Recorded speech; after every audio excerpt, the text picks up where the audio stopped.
Salam jumpa kembali saudara sekalian di rumah.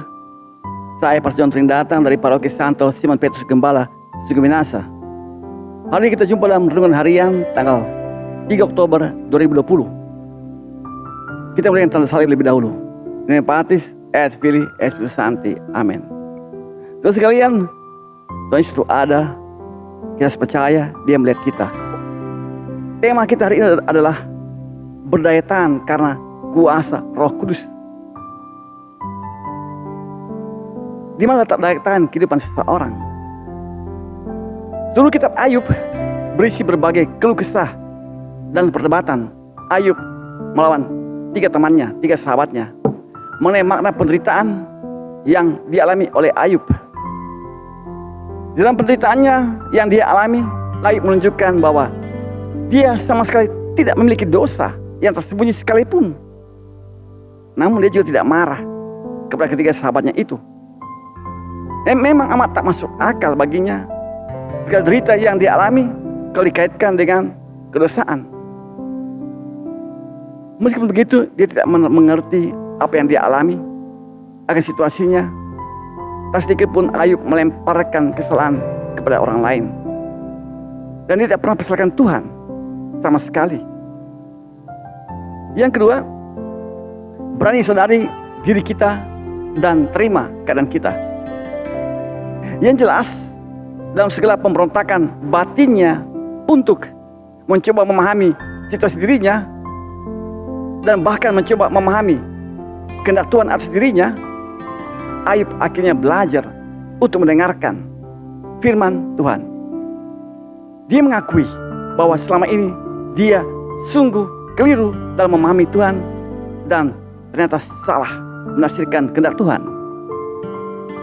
Ayub belajar dengan rendah hati untuk menerima situasi hidupnya, menerima keadaannya, bukan dengan sikap putus asa, melainkan tahu bahwa Tuhan memiliki rencana untuk hidupnya. Yang diperlukan kini adalah jalan hidup dengan rendah hati. Itu yang dikatakan dengan kalimat, oleh sebab itu aku mencabut perkataanku, dan dengan menyesal aku duduk dalam debu dan abu. Itu kalimat Ayub dalam doanya. Bagi Ayub akhirnya hidup harus dijalani, namun dengan sikap percaya bahwa Tuhan tak akan pernah mengkhianati ciptaannya yang percaya kepadanya. Yang ketiga, alami pencurahan karunia Tuhan pada akhirnya.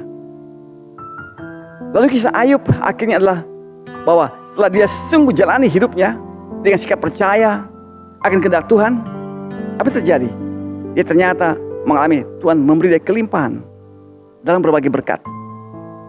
Ini pelajaran yang perlu kita pahami dari Ayub, yaitu tahu bahwa segala sesuatu tak ada yang abadi. Semua bisa berubah, maka tak perlu merasa kehilangan apapun. Jalani saja hidup dengan sikap percaya akan Tuhan. Hal ini kelihatan dengan para murid yang pulang dengan gembira. Kegembiraan ini mereka bukanlah karena mendapatkan harta kekayaan, melainkan bahwa boleh melaksanakan tugas yang diperintahkan oleh Yesus kepada mereka.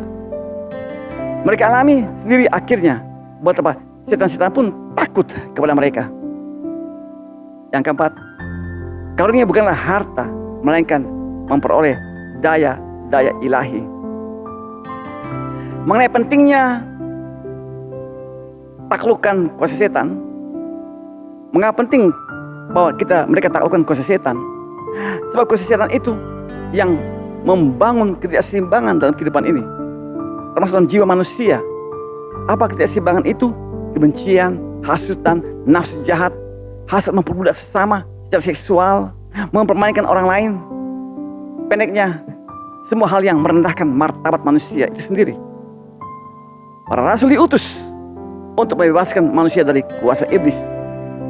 Para murid mengalami bahwa kuasa yang Yesus berikan itu ternyata dibikin efektif, menunjukkan hasilnya. Yang kelima, mengalami akhirnya sukacita dalam Roh Kudus.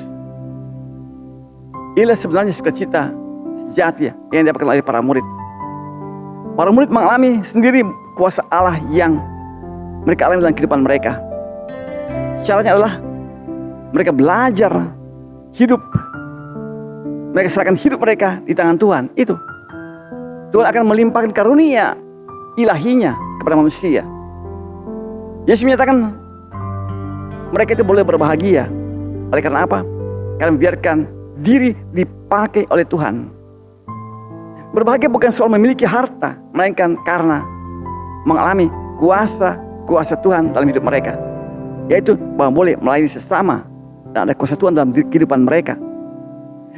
Kita bergembira karena bersedia menerima Tuhan dalam hidup ini dan menerima daya-daya ilahinya yang diberikan kepada kita untuk menyatakan bahwa kuasa Allah itu nyata di bumi ini.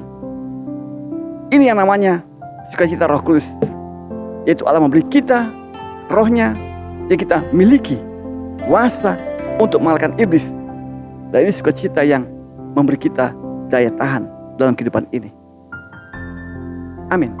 Saya Pastor John Turing datang dari Paroki Santo Simon Petrus Gembala Singgung Minasa. Laudato Yesus Kristus. Semoga berkatnya berlimpah untuk kita hari ini. Dan Yesus ada di dalam iman dan Dia perhatikan kita. Dalam namanya Pak Atis et Filii Spiritus Sancti. Amin. Sampai jumpa pada kesempatan berikut.